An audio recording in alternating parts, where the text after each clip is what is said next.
1 साल बीत चुका था। ढोलकपुर वापस शांत था। गांव के लोग फिर से खुशी से जीने लगे थे।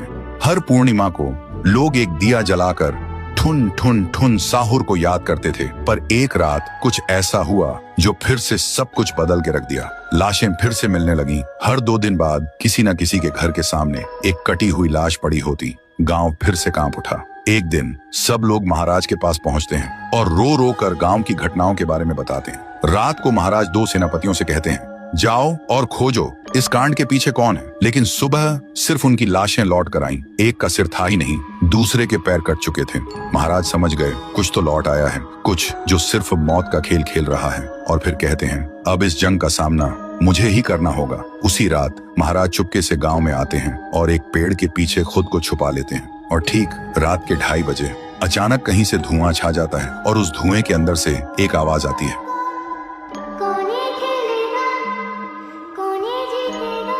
और फिर धुएं के बीच से निकलती है एक गुड़िया, गोल आंखें, एक बेजान सी मुस्कान, लेकिन चेहरा मौत का पैगाम।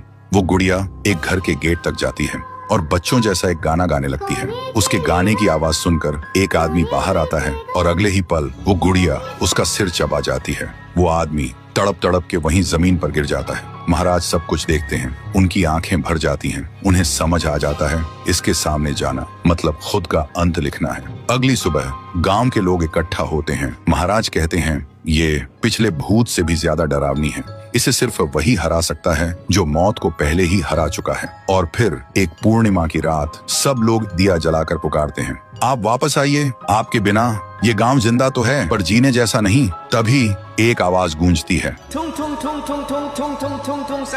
और उसी देह की आग से एक जलता हुआ पेड़ बनने लगता है और उसी पेड़ में से ठुन ठुन ठुन साहुर निकलता है। तभी फिर से वही धुआं छा जाता है और उसके साथ ही एक आवाज।